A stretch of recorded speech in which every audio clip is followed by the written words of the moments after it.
Hello folks, and welcome to New Brighton State Beach in Aptos, California. And thanks for joining us for our first virtual campfire.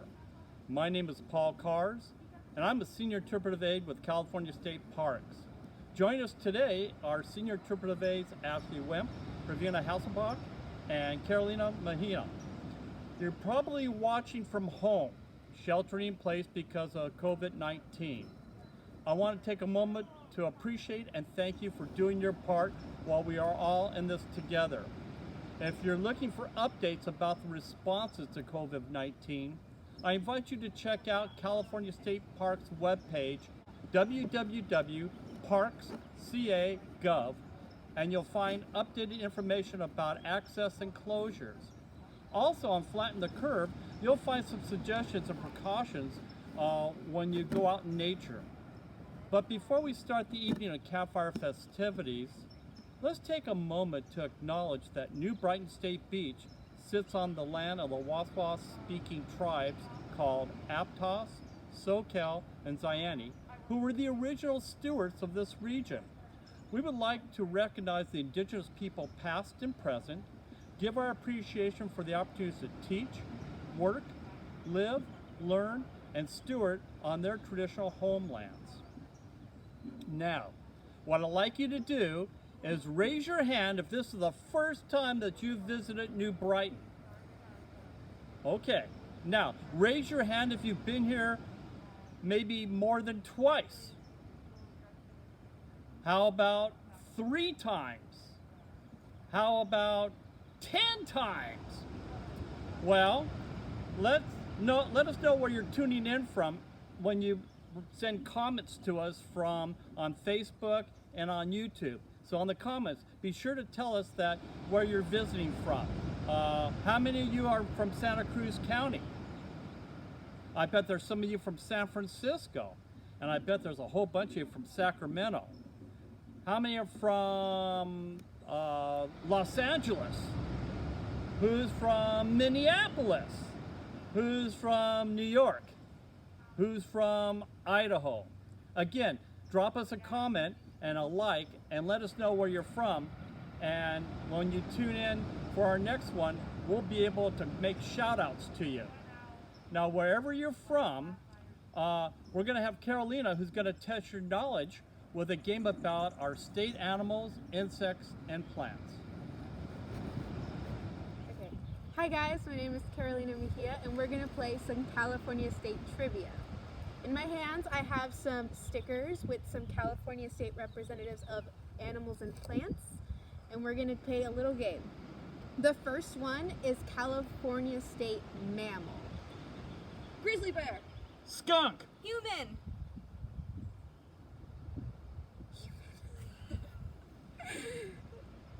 The answer is the gray whale. Woo. The next one is a California State tree. Pine tree. Oak tree. Pineapple tree.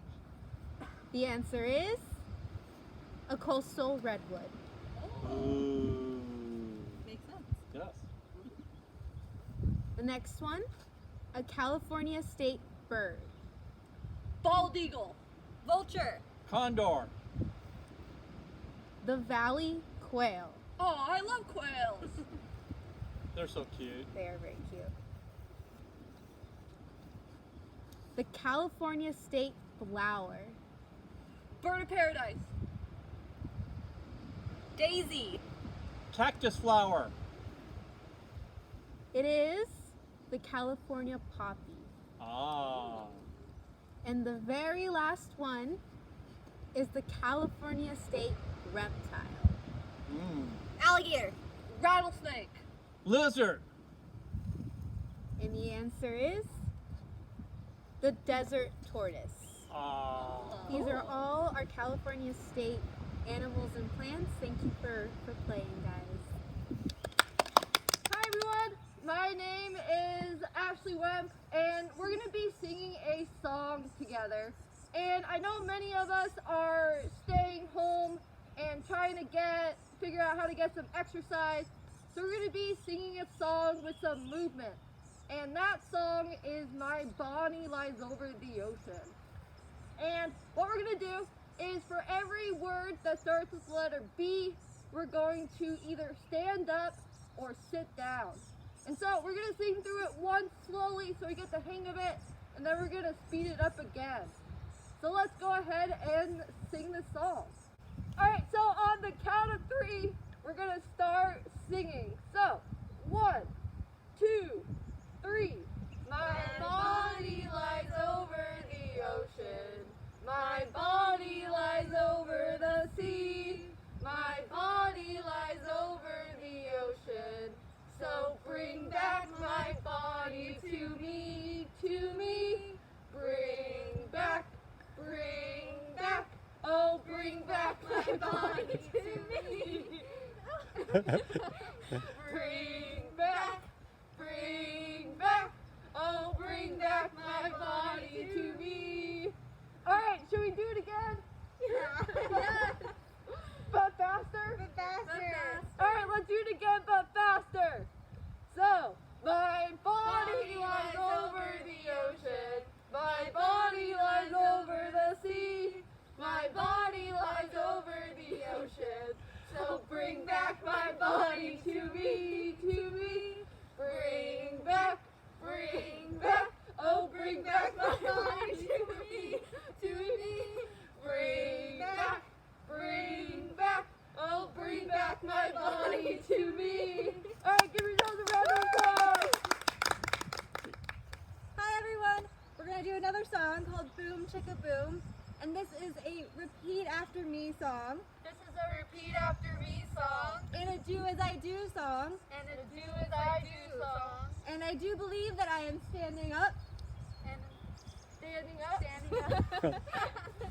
I said a boom chicka boom. I said a boom chicka boom. I said a boom chicka boom. I said a boom chicka boom. I said boom chicka rocka chicka boom. I said a boom chicka rocka chicka boom. Uh-huh. Uh-huh. Oh yeah. Oh yeah. And this time, Janitor style. Janitor style. I said a broom sweep a broom. I said a broom sweep a broom. I said a broom sweep a broom. I said a broom sweep a broom. I said a broom sweep a mop a sweep a mop a sweep a broom. I said a broom sweep a mop a sweep a mop a sweep a broom. Uh-huh. Uh-huh. Oh yeah. Oh yeah. One more time. One more time. This time, state park style. This time, state park style. I said a tree, hug a tree. I said a tree, hug a tree. I said a tree, hug a tree. I said a tree, hug a tree. I said save the whale, save the dolphin, save the otters, hug a tree. I said save the whale, save the dolphin, save the otters, hug a tree. Uh-huh. Uh-huh. Oh yeah. Oh yeah. One more time. One more time. But this time, Volcano style. volcano style. I said kaboom. I said kaboom. Woo!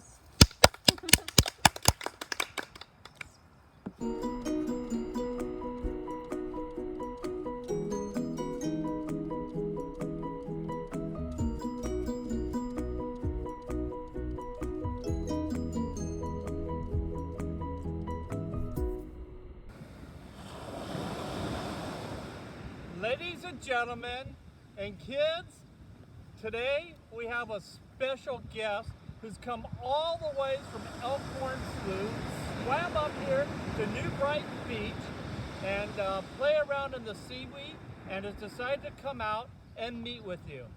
Let's welcome Otis the Otter! Yay! Hi everyone! Thank you, Paul, for that amazing introduction. Like he said, my name is Otis, and I came all the way from Elkhorn Slough, which is a pretty far, it's about a half-hour drive from where I am right now. So it took a few hours to swim up here. Fortunately, I didn't see any great whites along my way up here. So, I just want to talk to you all just a little bit about otters and how sea otters have made a wonderful recovery. So, a long time ago, otters were once hunted for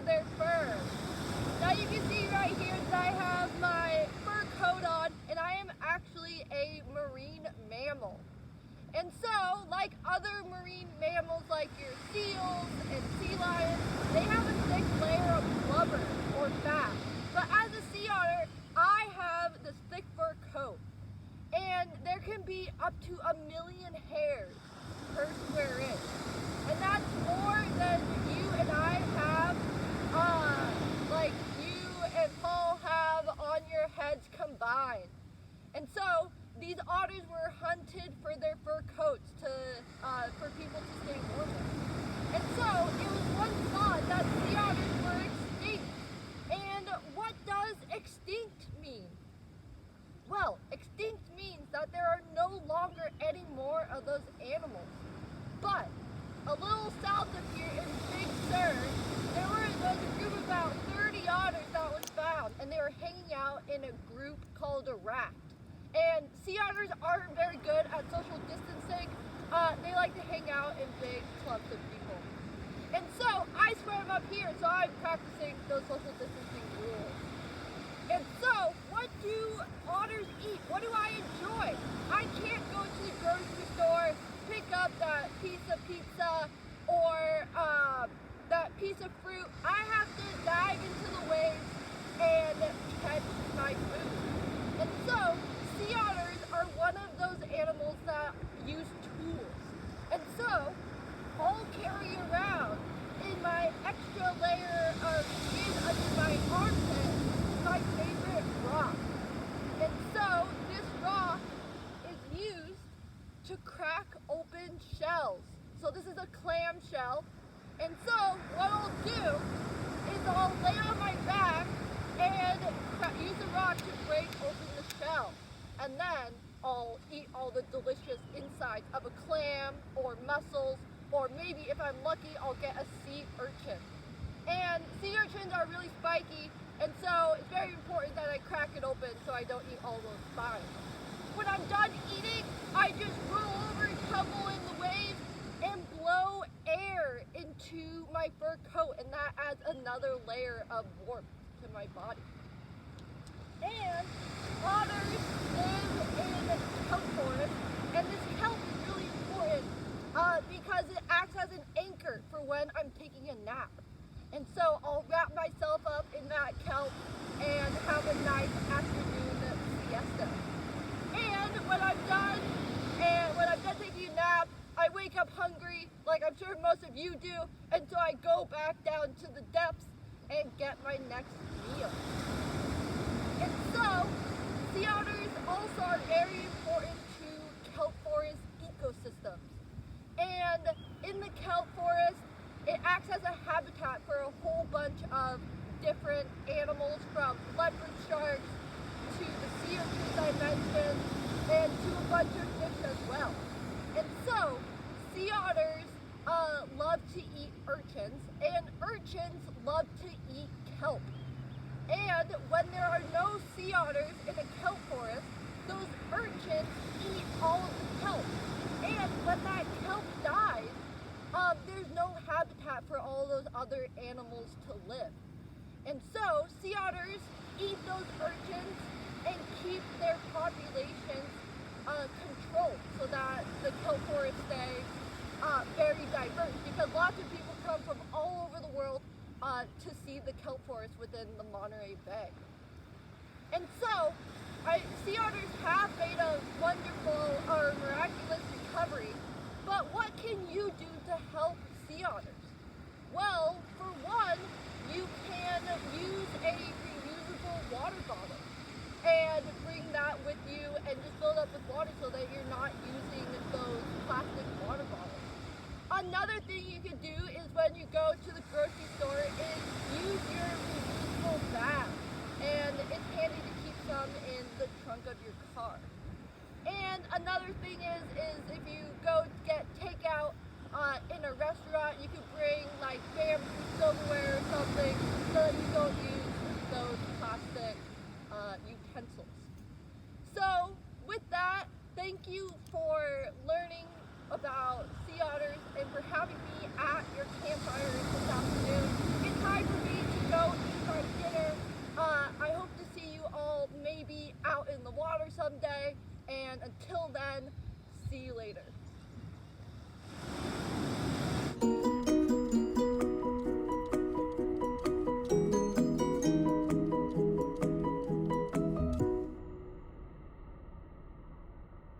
I'm really glad that everybody was able to join us for the campfire here, including our friend the otter. So to continue the tradition, we're going to tell a story around the campfire.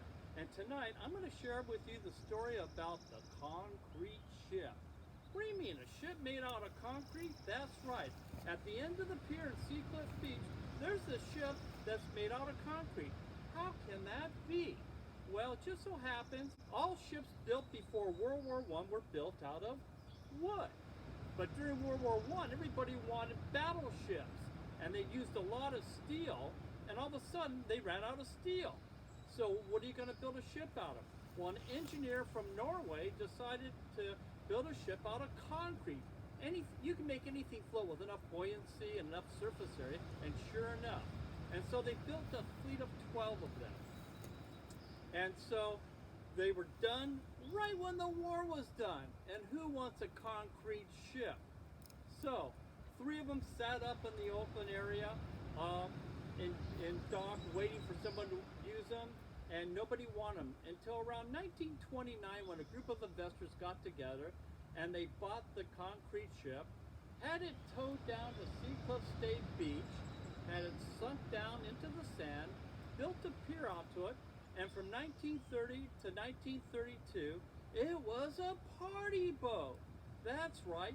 You could go out there and you could dine, you could dance, the kids would play games, and there was even rumors that after 9 o'clock when they took the kids off a boat, there was people that came out of the hills with boxes of clinking bottles, prohibition. But anyway, 1930 wasn't a very good year to start a new business because that was, the Depression. And then when you take a concrete ship and you sink it in the sand like that, and the waves come along, eventually it cracked. And it's been cracking ever since. So it closed in 32, and it sat there until 36 when the state bought it for $1. Would you buy a concrete ship for $1? Well, you can. I don't know where you put it. Your mom wouldn't let you bring it home and put it in the backyard, would she? Of course not. Anyway, so the ship has been there ever since, and you could go out there and you could fish off of it. You could jump off of it. But in 2001, a really bad storm came and they had to close it. And then in 2017, another big storm came and it twisted the stern. Well, the ship is still there, although it's slowly sinking into the sunset. But you still can come to Seacliff State Beach and visit the cement ship, walk out to the pier and look at it from the stern end and enjoy the views that we have there. Anyway, I appreciate you spending time with us at the campfire tonight and hope to see you soon. Hi guys, so for this portion of our campfire, we're going to learn to roast marshmallows and make some s'mores. And joining me for this process, all the way from the beach, is the otter Otis. Hey! Thank you for joining us, Otis. Alright, so the first and most important step of this whole process is to make sure you have adult supervision and that you're doing this over a barbecue. You have to remember to stay safe, guys. So the very first step is you're going to get your marshmallow and you're going to skewer it at the end. There you go, Otis. The second step